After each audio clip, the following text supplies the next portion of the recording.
we've got the NFL, NFC, and AFC Conference Championship games coming up this Sunday, and I can't wait. I'm fired up. I'm ready to go. And let's start with Commanders-Eagles. Give me the Eagles. They're 6.5-point favorites. I'm rolling with them all the way. Okay, the Commanders are the new shiny toy.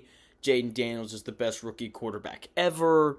Dan Quinn, why'd the Cowboys let him go? Now they're doing this circus of a head coaching search, and now everyone's like, oh, they should have just kept Dan Quinn. He won a lot of games in Atlanta, and everyone just is fawning over the Commanders right now because they went on the road and they beat the Lions in the playoffs, which is incredibly impressive, especially with the rookie quarterback, even though Jaden Daniels has been awesome this year. But the Eagles are not the Lions. The Lions had 16 players on the injury reserve list. Meanwhile, the Eagles, in their wild card game, had every starter from week 1 play. They are the healthiest team in the NFL, as of right now, of these 4 teams that are remaining. There is no one healthier than the Eagles. And because of that, I just don't expect for the Washington Commanders to hang 45 points on them. I don't expect it because this Philadelphia Eagles defense is the real deal. Quinyon Mitchell and Cooper DeJean and Darius Slay and Blankenship on the back end have been awesome ever since probably like week 6 when Vic Fangio really got things figured out. These linebackers have emerged. In the trenches, they are dominant. This is the best roster of the 4 teams left, Philadelphia Eagles, and they're extremely healthy.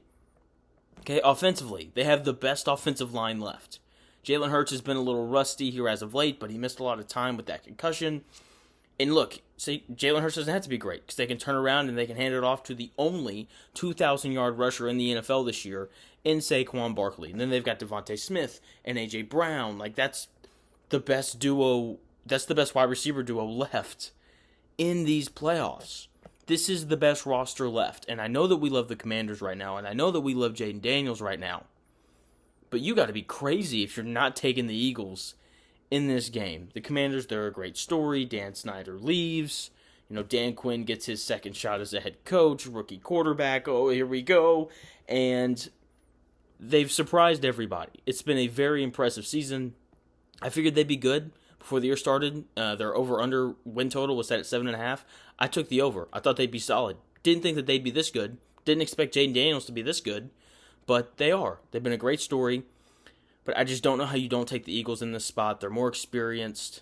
They can consistently run the football no matter who they play against. And as great as Jaden Daniels has been, I just don't think he's to a point where he can single-handedly beat a roster that is better than his.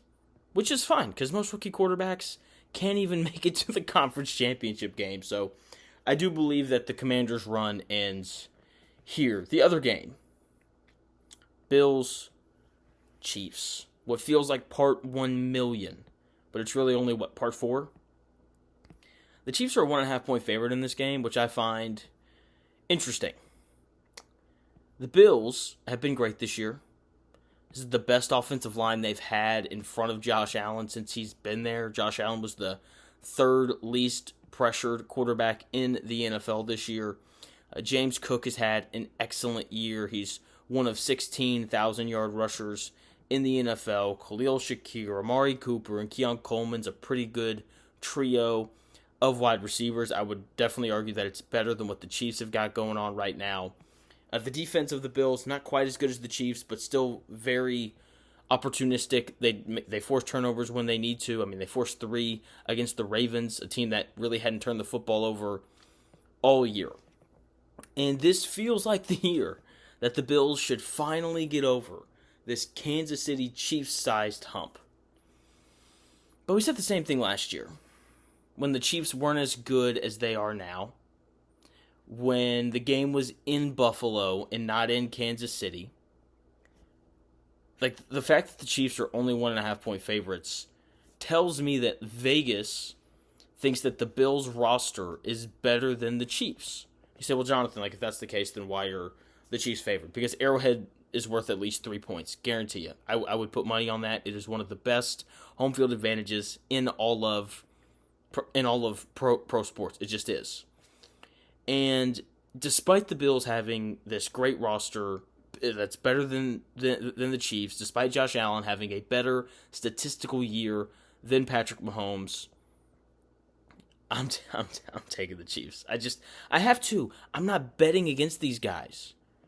I think you would have to be crazy to bet against them because they just somehow, some way, consistently find a way to win. The Kansas City Chiefs have played one complete game all year where it's like, yeah, that Chiefs team looks good. It came on Christmas Day against the Steelers in Pittsburgh. Mahomes threw for over 300 yards. The defense only gave up 10 points. It was a really good complete day. Now we've seen plenty of games where this Chiefs defense was just like, yeah, our defense is elite.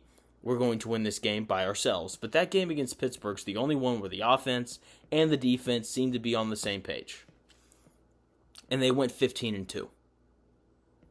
That's just ridiculous. It is.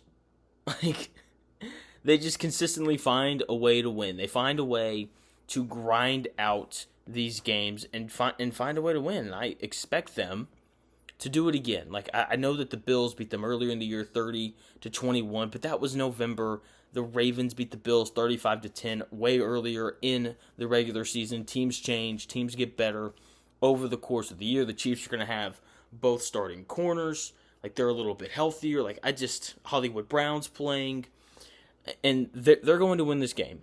It's probably going to be because they get some break. Referee's going to make a call. Ball's going to bounce their way. Because that's just kind of what happens for them. And we can complain about it. And we can say that they get lucky. But at some point, it's not luck. And for some reason, really good teams tend to get all the bounces. Don't know why that is. But maybe it's just because they're really good. And I have to be honest. I want the Chiefs to win this game. I know that there's definitely Chiefs fatigue, and people are tired of watching them, and so they do the whole blame the refs thing. But I like dynasties. I think dynasties are awesome. They're part of what makes sports great. It's like thinking about the NBA when the Warriors dynasty was in full swing. It was a lot of fun to watch when the Heatles were going on down in Miami. The NBA was a lot more fun to watch when New England was on a very similar run, slightly better run, honestly, than what the Chiefs were on. Like, it made the NFL more fun to watch. Like, sports are more fun to consume when there is a team to hate. Like, Major League Baseball is going to be awesome this year because everyone hates the Dodgers because they're doing this whole deferred money thing that's allowing them to go out and get whoever they want. And, like, I love dynasties. I just do.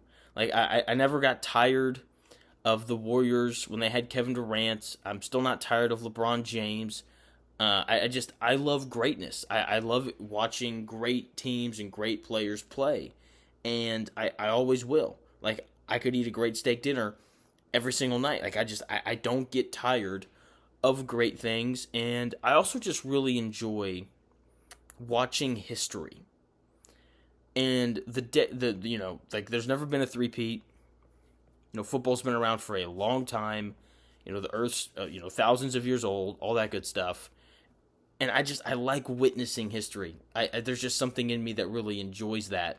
And I would like to witness the first three-peat in NFL history this year. So I'm pulling for the Chiefs the rest of the way because I like greatness and I want to see something done that's never been done before. That way in 20 years, when there's a documentary out about it, and, I've got kids, and they'd be like, oh, Dad, what was that like? And I can, sit down and walk them through it.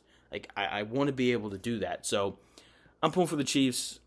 I think they're going to win just because they always find a way. Thanks for taking the time out of your day to watch my video. Hopefully you enjoyed it.